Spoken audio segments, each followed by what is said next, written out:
Picture this, 18th century Punjab. A mystic poet starts a journey, but not by seeking something new, no. His journey was about erasing everything he was.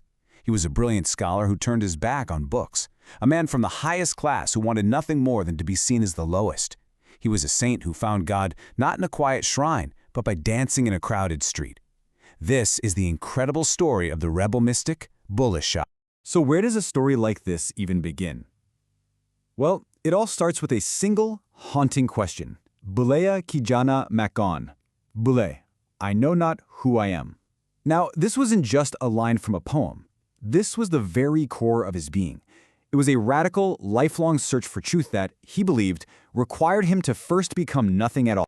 You see, his entire journey was the systematic, deliberate demolition of the self. He set out to dismantle every single label that society, his family, and even he himself tried to put on him. He was searching for a truth that he believed could only be found in the empty space left behind. So how do you discover who you truly are? It's a huge question, right? Well, for Bulleh Shah, the path was kind of counterintuitive. He began by declaring everything he was not. It was like a poetic demolition, clearing away all the rubble to see what, if anything, was left. He starts by going after the biggest label of them all, religion. He says, look, I'm not the devout man you see praying in the mosque.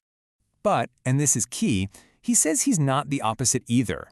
He just completely refuses to be defined by belief or disbelief. He's stepping outside that whole argument, suggesting that maybe the truth isn't about picking a side at all.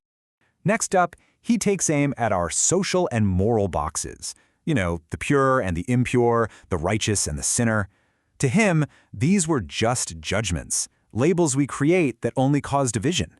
And Bulleh Shah, he throws them all out. This line, wow, this one is just so powerful. By saying he's neither Moses, the enlightened prophet, nor Pharaoh, the ego-driven tyrant, he's rejecting the entire conflict between good and evil inside of himself. He's searching for a state of being that exists beyond that constant struggle. So you see, his quest was never about finding a new, better identity. It was about achieving a state of no identity. He believed he had to completely annihilate the ego, because only in that perfect, silent emptiness could he ever hope to connect with the divine. And let me tell you, this philosophy wasn't just some abstract idea he wrote about. Bulleh Shah lived it, and his greatest act of rebellion, the thing that set him on a collision course with his entire world, was his choice of a spiritual master. Okay, so get this. Bulleh Shah was a Sayyid. That's the highest, most revered class, believed to be direct descendants of the Prophet. And his chosen teacher, Shah Inayat, in Iran, a simple gardener, from a caste way down on the social ladder. I mean, to bridge that gap wasn't just unusual. In the rigid world of 18th century Punjab, it was social dynamite. And when his family, predictably, lost their minds over this, his response was just breathtaking. He didn't just defend his choice, he turned the entire social order upside down. He declared that his high birth was a curse, and that taking on his master's humble identity was the true path to heaven. This was so much more than rebellion. Scholars actually call it class suicide. He willingly chose to kill his own privilege, to throw away his status, and to become, in the eyes of the world, a nobody. This was the first, and maybe the biggest, step in his dance of annihilation. Now, to really understand Bulleh Shah's inner world, you have to see it through his eyes. His poetry is just filled with these rich metaphors, symbols drawn from the everyday life of the Punjabi countryside, and each one is like a key to his philosophy. He found the most profound ideas in the simplest things. Take the charkha, the spinning wheel. To most people back then, it was just a tool for making thread. Simple. But for Bulleh Shah, it was a map of the human soul. He saw the human body as the wheel itself, and the act of spinning, that was the constant, tireless work of meditation. He believed that, with every single turn, the soul was spinning away its impurities, purifying the heart, preparing it for its journey back to the divine. And then there's this, a single letter. Aleph, the first letter of the Arabic alphabet. So simple, so stark, and for Bulleh Shah, it contained everything he needed to know. You see, Aleph is the first letter in the word Allah. It stands for one, for unity, for the absolute oneness of God.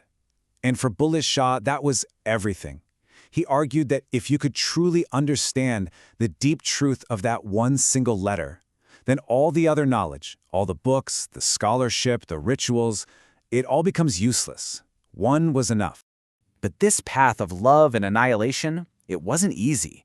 After finding the master who meant everything to him, Bulleh Shah was suddenly thrown into the darkest period of his life, a kind of spiritual winter that would test his devotion to its absolute limit. 12 years. Just let that number sink in for a moment. For over a decade, he was cast out. His master, Shah Inayat, turned him away, and this plunged him into an agonizing spiritual silence. Can you even imagine the pain of being separated from the very source of your truth? So why? Well, the exact reasons are kind of lost to legend. Some stories say a moment of pride, maybe a flicker of his old ego resurfaced. Others say his ideas just became too radical, even for his teacher. Whatever the cause, the result was a profound and terrible isolation. He was cut off from his spiritual lifeline, left completely and utterly alone.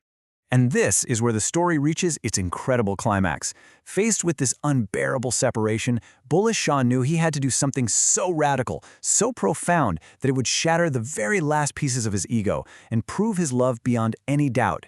He had already committed class suicide, but now he had to go even further. He needed an act of total surrender, a public performance of humility that would leave no question in anyone's mind about his devotion. He had to completely annihilate the man he once was. So he did the unthinkable. He learned to sing and dance from courtesans. He shed his male identity, put on the clothes of a woman, and went to the bazaar. And there, in public, this highborn Syed danced. He danced with the pure ecstasy of a lover, a performance of egoless devotion, until finally Shah Inayat saw him and his master's heart just melted. In that dance, he wasn't the seed, he wasn't a man, he wasn't a scholar. He was just love. And this leaves us with a pretty big thought, doesn't it? Bulleh Shah's extreme journey was his answer to that question, who am I? He found his truth by erasing every single label. So it really makes you wonder, in our modern world, a world so defined by our identities, what would it take for any of us to find that kind of freedom? What would it take for you to dance away your own identity?